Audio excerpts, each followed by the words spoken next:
Morley and Dave here at Commonwealth Stadium, where the Eskimos have two more games, one regular season and one playoff game to be played here. This week, though, they're on the road in a very difficult place to play, and that is in Regina. Despite the Roughriders record, Dave, the Eskimos and every other team still has trouble winning there. Oh, absolutely. It's a great place to go watch a game, to feel that fan base. It's going to be a little different this time because it's a 2-13 season.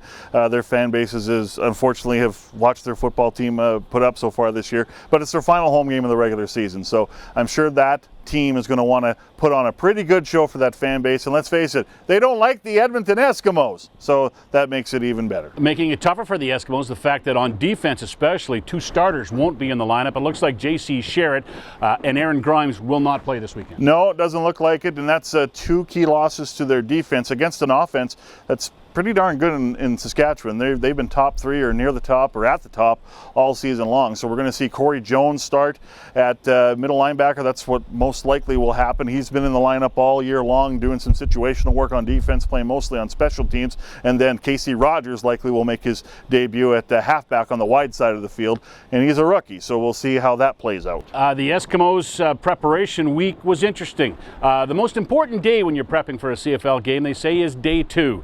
Chris Jones did not like the Eskimos' day 2 practice on Wednesday this week. No, he didn't. And when I asked him, so have you talked to your team about taking the opponent lightly? He just kind of laughed at me and shrugged his shoulders and looked me square in the eye and said, we can't afford to take anybody lightly. Wasn't happy with the preparation and the work ethic, and said this is an opportunity lost by our football team.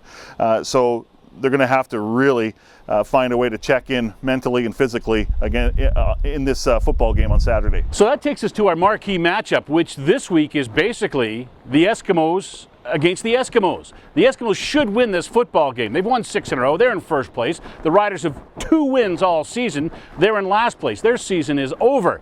But Dave, if the Eskimos lose this game, they'll only have themselves to blame. Yeah, absolutely. And just go back to the game they just played last week here at Commonwealth Stadium against the BC Lions. 18 penalties for 137 yards. Mike Riley threw 3 interceptions. They did a lot of things that hurt themselves, and they took a lot of first downs away taking bad penalties. They were executing pretty good on those plays, Morley, but you can't take that many penalties. You can't turn the ball over. I don't care which football team you're playing and what their record is. So this team has to sharpen up, and they've proven they can do it. But they got to be more consistent, especially on offense. Well, we'll see if they can prove it on Saturday afternoon. One more time, looking for their 7th straight win. The Eskimos in Regina to play the Roughriders. We, of course, have it for you on 6:30, Ched. 3:30 for the pregame show, 5 o'clock for the kickoff from Regina.